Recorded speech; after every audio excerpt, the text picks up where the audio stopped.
નમસ્કાર. આપની સાથે છે ડૉક્ટર નિશાદ ઓઝા સાહેબ, ઈડરથી છે. અને અહીંની આ કવિતાને લક્ષી જે શિબિર થઈ છે એમાં સૌથી વધુ વયના સાહેબ અમારી સાથે જોડાયા છે.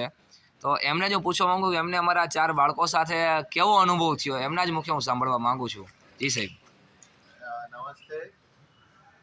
હું 3 દિવસ માટે અહીંયા આવેલો અને કવિતાની વાત હતી એટલે આવવાની ઈચ્છા થયેલી.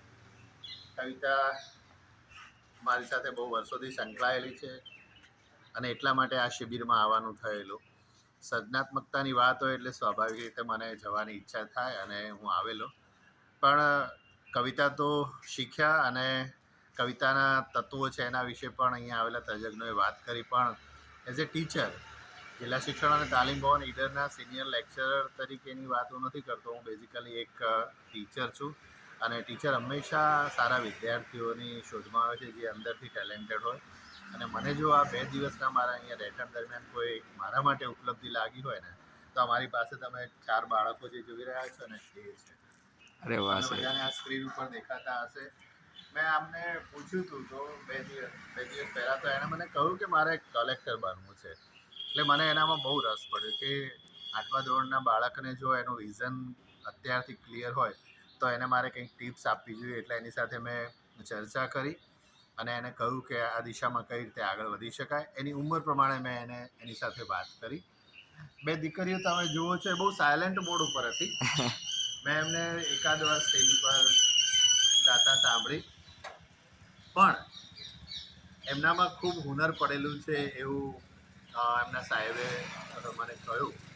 તો એમને પણ હું કહું કે, અને હમણાં જ મને જાણવા મળ્યું કે એટલી સરસ કવિતાઓ લખે છે, તો એ જાણીને પણ મને આનંદ થયો. પણ સૌથી ફોકસ પોઈન્ટ મારા માટે હતો ને તો એ હતો કે અહીંયા લગભગ આખો દિવસ બેસી રહીને સાંભળવાની પ્રક્રિયા ચાલી અને મોટા ગજાના વ્યક્તિઓ અહીંયા તજજ્ઞ તરીકે અહીંયા આવ્યા. તો એમને આટલા શાંતિપૂર્વક બેસી અને 8મા ધોરણના બાળકો સાંભળે અને સહેજ પણ કંટાળા વગર, મેં એમને ક્યારેય ઝોકા ખાતા નથી જોયા અંદર. હું એમનું સતત ઓબ્ઝર્વેશન કરતો હતો કે આટલી ઉંમરના બાળકો આ રીતે આટલા ગજાના નિષ્ણાત માણસોને આ વિષય ઉપર સાંભળી શકે. કારણ કે મોટા વ્યક્તિઓ જ્યારે આવે ત્યારે સ્વાભાવિક રીતે ભલે વાત પાયાની કરવાની હોય, પણ એમનું જે પ્રકારનું નોલેજ હોય, એમનું જે પ્રકારનો અભ્યાસ હોય, એના કારણે ક્યારેક વાત થોડી બિયોન્ડ ધી ઇમેજિનેશન જતી રહેતી હોય. તે છતાં પણ આ 4 દીકરા દીકરીઓએ જે સરસ રીતે એમનું પોટેન્શિયલ અહીંયા બતાવ્યું છે ને, તો મને લાગે છે કે એમનું ભવિષ્ય ખૂબ ઉજળું છે અને હું એમને અને તમને બધાને અભિનંદન આપું છું. અને જે સર એમની સાથે લઈને આવ્યા હર્ષભાઈ, તો એમને પણ ખૂબ અભિનંદન કે તમે એમને લઈને આવ્યા. એ એક જાતનું એક્સપોઝર છે કે એક ટીચર એને લઈને આવે અને મા બાપને પણ હું કહું, એમના માતા પિતાને કહું કે જ્યારે પણ આવા કોઈ ટીચર એમને બહાર લઈ જાય ત્યારે એમને ચોક્કસ મોકલે. કારણ કે પુસ્તક એ શિક્ષણ નથી, પુસ્તક એ ખાલી સાધન છે. અને આપણે શિક્ષણનું કામ એ છે કે સાધ્ય માટે બાળકને તૈયાર કરવાનું. શિક્ષણ એક એવી વસ્તુ છે કે જે પરીક્ષા પાસ કરવા માટે પુસ્તકોને પ્રાધાન્ય આપે છે, પણ બાળક જ્યાં સુધી કેળવાશે નહીં ત્યાં સુધી શિક્ષણનો અર્થ નહીં રહે. કેવી રીતે વાત કરવી એની ખબર એને કેળવણીથી પડશે, એની થિયરીથી નહીં ખબર પડે. તરતા શીખવું હોય તો સ્વિમિંગ પુલમાં અંદર પડવું પડે. આ તરવાની પ્રક્રિયા માટે એ લોકો અહીંયા પાયારૂપ આ સર્જનાત્મક શિબિરમાં ખાસ કરીને કવિતા સાથે સંકળાયેલી હતી એમાં હાજર રહ્યા અને મને એમને મળીને ખૂબ આનંદ થયો.